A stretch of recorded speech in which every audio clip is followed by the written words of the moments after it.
റഹ്മത്തുള്ളാഹി വബറകാത്തു.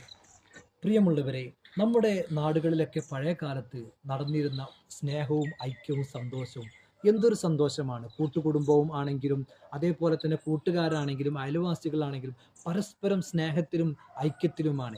അതിനൊക്കെ നല്ലൊരു കാരണമുണ്ട്. അത് എന്താണ്? നമ്മൾ പരസ്പരം കാണുമ്പോൾ പുഞ്ചിരി. ഇന്ന് അത് കാണുന്നില്ല. കാരണം ഇന്ന് എല്ലാവരും തല താഴ്ത്തിയാണ് നടക്കുന്നത്. എന്താണ് തല താഴ്ത്തി നടക്കാനുള്ള കാരണമെന്നറിയുമോ? എല്ലാവരും മൊബൈലിലാണ് നോക്കിയിരിക്കുന്നത്. അതുകൊണ്ട് തല താഴ്ത്തി നടക്കുകയാണ്. ആരും പരസ്പരം അയൽവാസികളുടെ ബന്ധങ്ങളോ ഒന്നും പരസ്പരം തിരിച്ചറിയാത്ത ഒരു അവസ്ഥയിലാണ്. അതുകൊണ്ട് നമുക്ക് നമ്മുടെ ജീവിതത്തിൽ ഏറ്റവും പ്രധാനപ്പെട്ട ഒരു കാര്യമാണ് അള്ളാഹുവിന്റെ ഹബീബ് മുഹമ്മദ് റസൂലുള്ളാഹി സ്വല്ലല്ലാഹു അലൈഹി വസല്ലമ തങ്ങൾ നമ്മെ പഠിപ്പിച്ചു. അത്തബസ്സമു സദക്ക, പുഞ്ചിരി ധർമ്മമാണ്, സദക്കയാണ്. ആ പുഞ്ചിരി മറ്റുള്ളവരെ കാണുമ്പോൾ നമ്മൾ എപ്പോഴും പുഞ്ചിരിക്കുക. ആ പുഞ്ചിരിക്കുമ്പോൾ നമുക്ക് പല്ലുകൾ എന്നുള്ളത് കേവലം സൗന്ദര്യത്തിന് മാത്രമല്ല, ആ പല്ലുകൾ പുഞ്ചിരിക്കാനുള്ളതാണ്. പുഞ്ചിരിച്ചാൽ നമുക്ക് ആരോഗ്യപരമായ ഒരുപാട് നേട്ടങ്ങളുണ്ട്.